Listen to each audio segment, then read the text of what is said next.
This afternoon at 3 p.m. Eastern, we got the news everyone was dreading.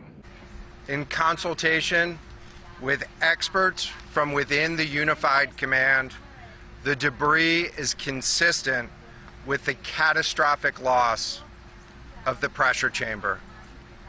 Upon this determination, we immediately notified the families. That's the man heading the multinational task force that has spent the last 4 days searching round the clock for the 5 people on board the Titan submersible. They've used planes, ships, a submarine, subsea robots, even remote-operated vehicles capable of descending all the way to the ocean floor, to the wreck of the Titanic itself, where the Titan was headed. But after an expensive, exhausting, and hopeful search, it is now believed the Titan was destroyed.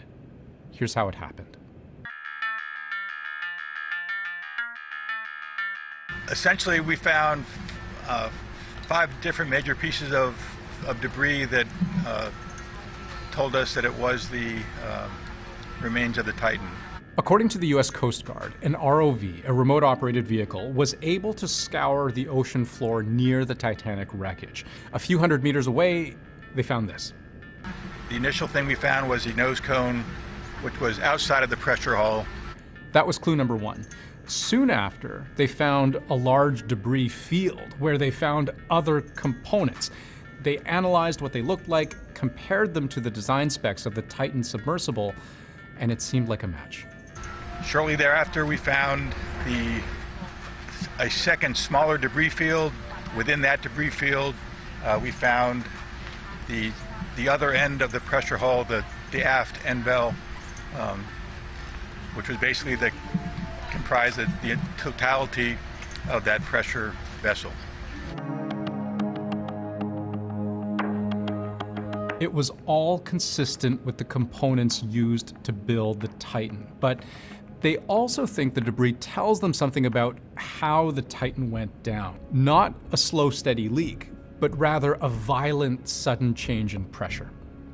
This is an incredibly unforgiving environment down there on the seafloor, and the debris is consistent with a catastrophic implosion of the vessel.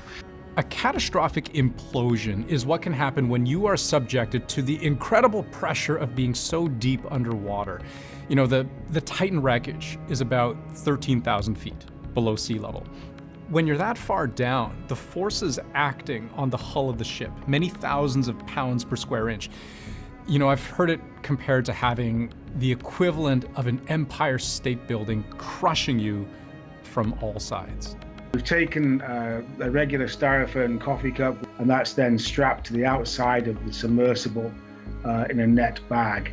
And when we eventually come up topside and recovered, the actual same coffee cup is basically wow, that size. The big question right now is how such a catastrophic implosion could have happened. You know, it was an experimental sub. That was literally written on the death waiver passengers have to sign to be allowed on board. And a lot has been said about the cavalier attitude that the company's CEO had when it came to safety, innovation, and pushing the envelope with, you know, new materials never before used in a sub of this kind. But we also learned something from this afternoon's news conference that tells us about the timing of the implosion. You know, you'll recall the Titan lost contact with its mothership on the surface partway through its descent. This was on Sunday morning. They should have returned by the afternoon, but didn't. And it was only that evening the Coast Guard was alerted. Then it was roughly another day until a Canadian plane would arrive, dropping sonar buoys into the water. You can think of those like underwater microphones. It gave search teams listening capability. So here's the thing. There's this period between Sunday and Monday where nobody had any clue what was going on down there.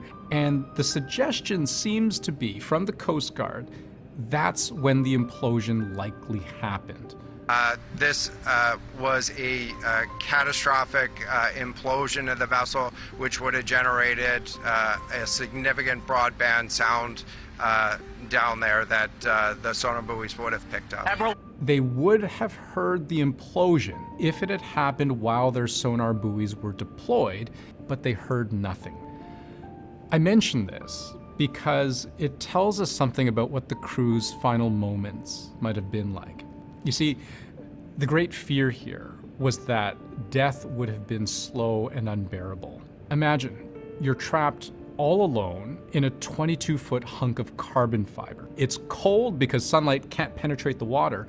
There's limited food, limited water to drink, only a single porthole that you can't even look through without powering the ship's lights because it's pitch black on the other side, and you're running out of oxygen.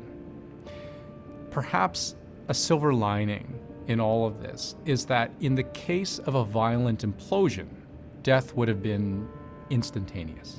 On behalf of the United States Coast Guard and the entire Unified Command, I offer my deepest condolences to the families.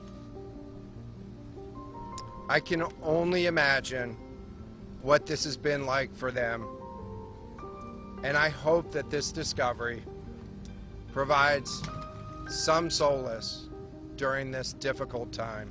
On board the Titan, Hamish Harding, a British billionaire explorer, Paul-Henri Nargeolet, a renowned French diver, Shahzada Dawood and his son Suleiman, two members of one of Pakistan's wealthiest families, and Stockton Rush, the CEO of OceanGate Expeditions, the company behind this doomed voyage, finding its final resting place not far from where the Titanic itself sank more than 100 years ago.